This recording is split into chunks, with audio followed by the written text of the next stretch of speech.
Un gros show de lutte vous attend du côté de Saint-Ambroise en fin de semaine. C'est la JCW qui sera en action. On va parler avec le PDG de la JCW, Frank Deboss. Bonjour, Frank. Bonjour, M. Tifo. Combien de combats sont à l'affiche, sont au programme de votre gala de lutte? Alors, pour le super gala de lutte de Saint-Ambroise, qui en passant va avoir lieu à l'Arena Marcel Claveau à Saint-Ambroise. Gala qui débute à 19h. Les portes vont ouvrir à 16h. Excusez, 16h. En fin d'après-midi. À 6h, donc 18h. Les billets sont au coût de 15 $. Disponibles, il y a 2 dépanneurs à Saint-Ambroise, l'Hôtel La Ville, ainsi que la boutique Cartomanie sur la rue Saint-Dominique à Jonquière. C'est la seule place qui a des billets en ce moment disponibles. Et il n'en reste pas beaucoup. Capacité de l'aréna, 1300 personnes. L'année passée, on a joué à guichet fermé. Ah oui? Oui. Qui seront les grandes vedettes de votre gala de lutte? La carte. Okay? Ouais, le combat principal, c'est un combat championnat JCW. Donc, c'est Judas contre Cobra. Et c'est un combat sans restriction. Ça veut dire quoi, ça? En fait, tout est permis. Ah, tout est permis? Ils peuvent, ça prend un compte de 3 ou une soumission pour gagner. Et, tout est permis? Tout est permis.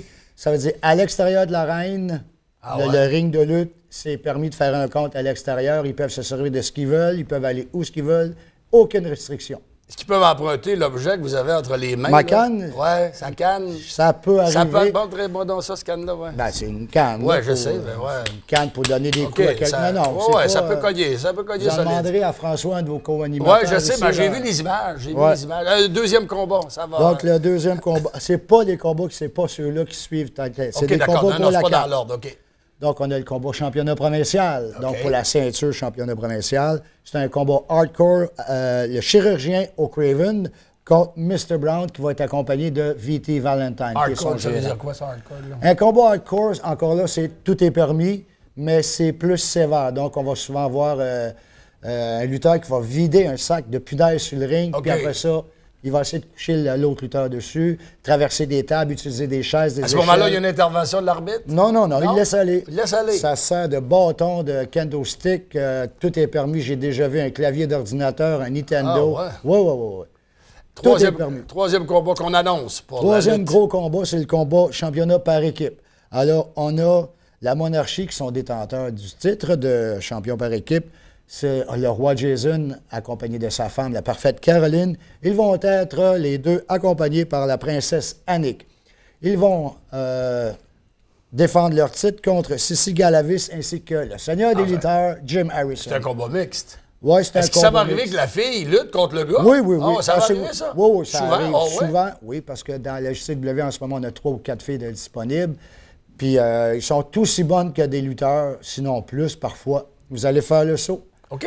Explication d'un autre combat. Oui. Qui sera présenté à Saint-Ambroise. C'est samedi soir. Samedi soir, effectivement. En fin de semaine. Le combat triple menace. Donc, c'est 3 lutteurs en même temps dans le ring. Un pin pour gagner. Et ce combat-là, la stipulation, le gagnant va se mériter le trophée du MVP du PDG, qui est un trophée que j'ai instauré pour remercier, selon moi, le meilleur lutteur de la JCW. Et en même temps, ça devient un peu mon poulet. Donc, on a l'artiste, Lucas Cash, ainsi que Joe Kovic. Ça devrait être un assez bon combat.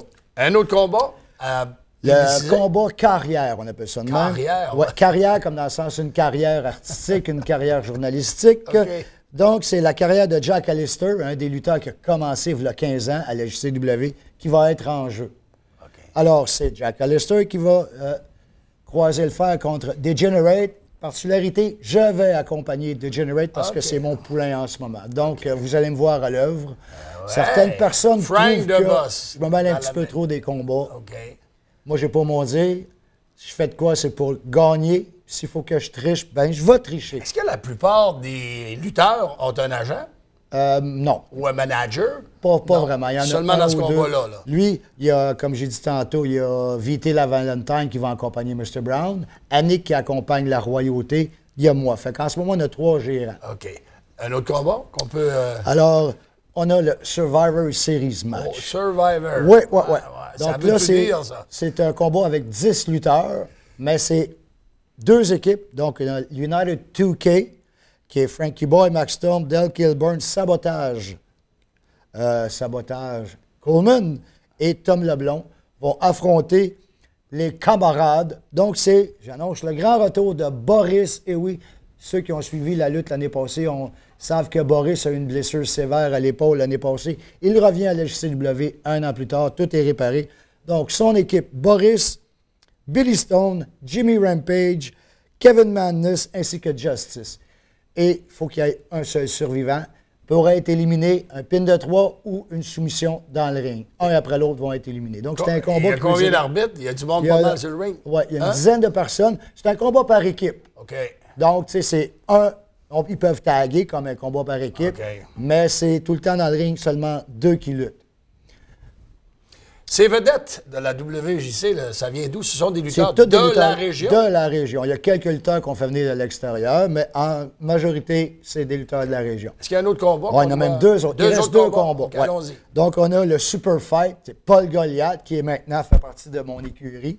Heureux pour nous. Donc, il se permet de tricher. Dans les bons ou dans les méchants? Il est dans les méchants. Dans les méchants, oui. J'avais pensé. Il va affronter Matt Angel. Pour ceux qui connaissent la lutte, ils savent c'est qui. Tantôt, vous avez dit en entrevue avec François qu'il y a des lutteurs qui sont reconnus provincialement. Petite chose importante à vous rappeler, Matt Angel est classé parmi les 500 meilleurs lutteurs au monde. Pas au Québec, au monde. C'est un lutteur, regardez, rappelez-vous de son nom. Il est jeune, puis il est en train de percer. Il va faire un try-out, un Ring of Honor cet été. Si ça passe, il devient lutteur professionnel dans le grand cycle, dans les grandes arènes à travers de ce monde. Et on a un combat simple, Emilio contre Pee-Wee. Ceux qui ont suivi un peu encore fois le JCW à nos locales, parce qu'on fait des galas toutes les semaines, au 2166 Saint-Hubert. À un moment donné, il y a une stipulation. Pee-Wee a demandé à ce que je ne sois pas présent, parce qu'Emilio, c'est un de mes poulains, lors du combat de Saint-Ambroise. Pour ça, il devait gagner. Malheureusement, il a défait Emilio, qui était accompagné par moi-même, malgré que j'ai tout tenté. Il a réussi à gagner. Je ne suis pas bien d'accord, mais je ne serai pas là. Frank DeBoss, qu'est-ce que ça prend pour être un bon lutteur? Il faut être gros, grand, il faut être fort? Non, pas nécessairement être gros, grand, fort, non? Ça prend de la volonté, une certaine habileté à encaisser la douleur. Ça prend du cardio. Oui, sûrement du cardio. C'est surtout ça. Ça dure combien, là, normalement, quand on va à la limite, ça dure combien, un combat de lutte? 8, 12, 15 minutes. À courir dans le ring. Sans arrêt, sauter, faire toutes les cascades qu'ils ont à faire. Éviter des coups. Non, c'est quelqu'un qui dit, moi, je bench 300 livres. Là, tu vas arriver dans le ring, tu n'as pas de cardio. Après 4 minutes, tu vas être essoufflé. Là, quand on est essoufflé, c'est l'autre qui prend le dessus. C'est l'autre qui prend le dessus. C'est là qu'arrivent les accidents. Comment vous formez vos lutteurs? Où vous les trouvez? Avez-vous une espèce de relève? Nous, on a développé ce qu'on appelle Lutte Academy, alors que c'est une école de lutte. Là, on a une session qui débute justement le 15 mai. Et, mesdames et messieurs, pour tous ceux qui s'intéressent, c'est gratis, ça ne coûte pas un sou. C'est moi-même qui paye de ma poche. Si vous voulez des informations, vous allez sur la page Facebook ou le site web jcwlutte.ca. Tout est là. Vous pouvez écrire un email info@jcwlutte.ca. Cette année, il y a 15 places de disponibles. Parce que si on a trop de monde dans le ring, c'est pas mieux parce qu'on ne peut pas assez donner de temps. Alors, en fin de semaine, samedi, c'est à Saint-Ambroise. Avez-vous des demandes pour présenter des galas ailleurs, en région ou même en province? Oui, ça arrive. En région, oui. À l'extérieur, par exemple, Montréal ou Ottawa, c'est les déplacements, ça coûte cher. Il faut rester à l'hôtel, tout ça. Il faut savoir que la JC, on est bénévole. Donc, les coûts, c'est pas tellement dispendieux quand une municipalité nous engage. Juste l'année passée, on est allé 7 fois à l'extérieur. On fait Saint-Honoré, Saint-Ambroise. On est allé à Saint-Fulgence, Sacré-Cœur, Alma. On est au Festival Western de Falardeau. Ça fait 3 ans qu'on fait ça. Fait que oui, durant l'été, on est en extérieur, puis c'est plaisant aussi. Frank DeBoss, merci beaucoup. Bon gala. Ça se passe samedi soir du côté de l'Aréna Marcel Claveau à Saint-Ambroise.